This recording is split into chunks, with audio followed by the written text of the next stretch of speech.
Hi everybody. Wow, that was louder than I was expecting. Firstly, I would just like to thank New Harvest for having me here today. As mentioned, my name is Scott Allan. I'm one of the New Harvest Research Fellows, and I'm a PhD student at the University of Bath in the Department of Chemical Engineering. I'm working with Dr. Marianne Ellis and Dr. Paul DeBank on bioprocess design to scale up cultured meat production. And the focus of my research is on the expansion bioreactor. Today, being the second speaker, I'm going to provide you with a bit of background and talk about the challenges we face to reach commercialization. I'm then going to discuss some of the design considerations for designing a bioprocess and bioreactors, and then I'll move on to some of my research where I've done some in-house production of scaffolds for use in the bioreactors, and then one of the bioreactor types I've been operating. But first, I'm sure many of us here today have seen a schematic similar to this, which describes the cultured meat process. But what I want to bring to your attention is that this is very much a simplified overview of the process, and each of these steps will require significant research and development. Now, as mentioned, my work focuses on the bioreactor side of things. Currently, we know that cultured meat is no longer science fiction. There have been a number of prototypes produced by some of the startups within the space. However, we aren't currently able to go to a supermarket or a restaurant and purchase these products. That's because they need to be commercialized. We essentially need to reduce the cost of production to try and get that price down to a price parity with traditional livestock products. But there are a number of technical challenges which need to be overcome till we get to that point. I like to think of them in these four areas: the cell culture media, the cell line, scaffold, and bioprocess design. But what we need to remember is just because you may be focusing on one area, they are all interlinked, and any decision you make with regards to one area impacts the others. As an example, although my work focuses on bioreactor design, the type of bioreactor you use impacts the scaffold form that is required, and consequently the materials that are suitable for that scaffold. But to take a step back, for those of you who might not be familiar with what I mean by a bioreactor, as an engineer, I quite like the analogy that was coined by somebody in my lab called Joy, where if you imagine cells are like pets. But we're not going to take our cells for a walk. But what we are going to do is provide them with a safe environment. And this is the bioreactor. It's essentially a controlled environment where we can grow the cells. So we need to start thinking, well, how are we going to look after them?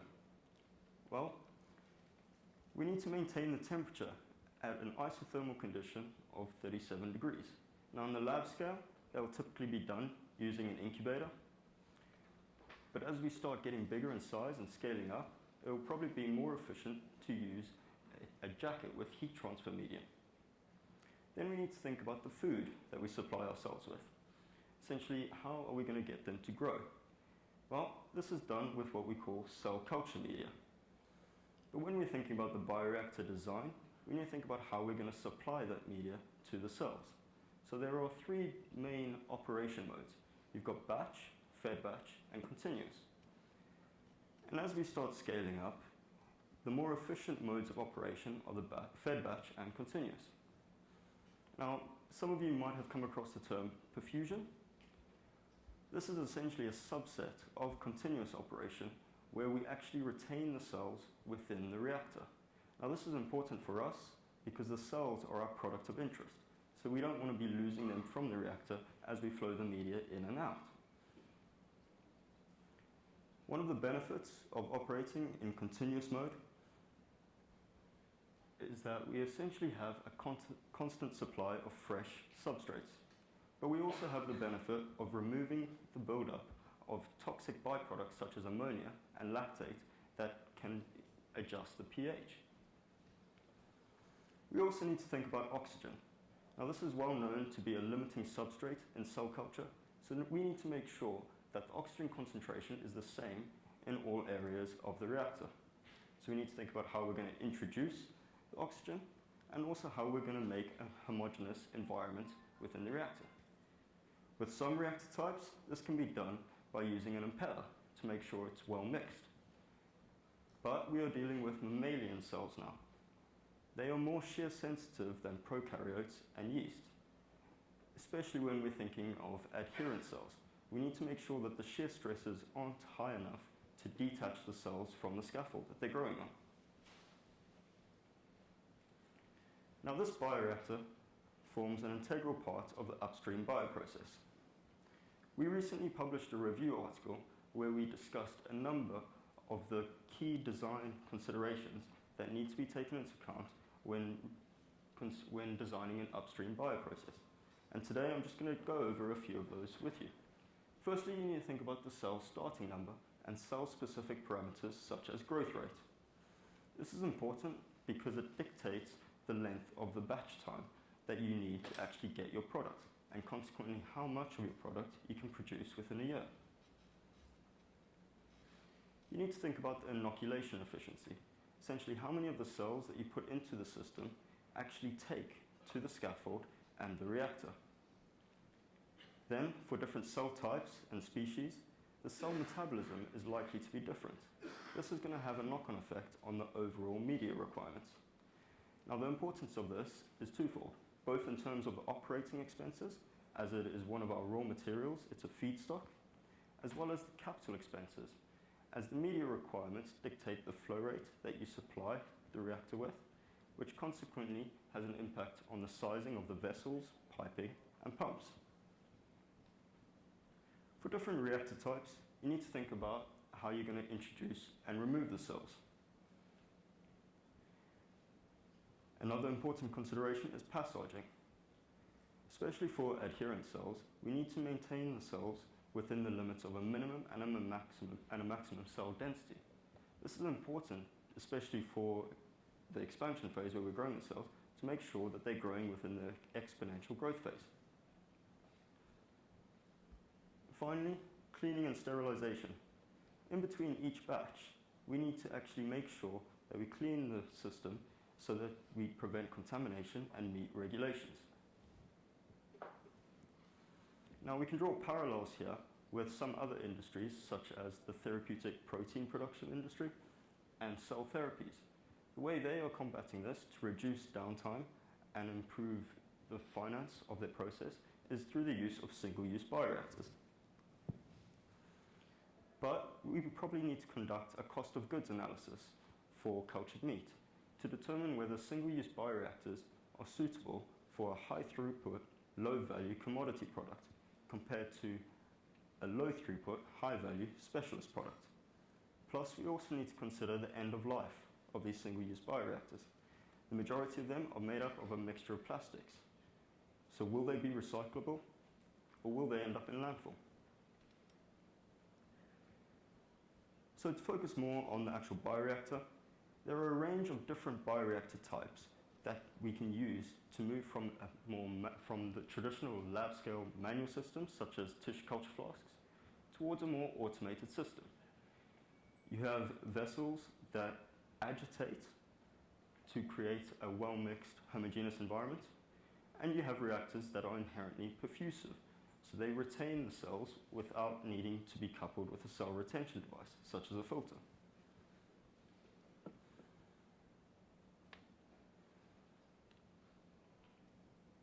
So within our lab, the Ellis lab in the UK, we are currently working on 3 different types of bioreactors. This is to move from that manual lab-scale system towards an automated system. We are using stirred tank bioreactors, fluidized bed bioreactors, and hollow fiber bioreactors.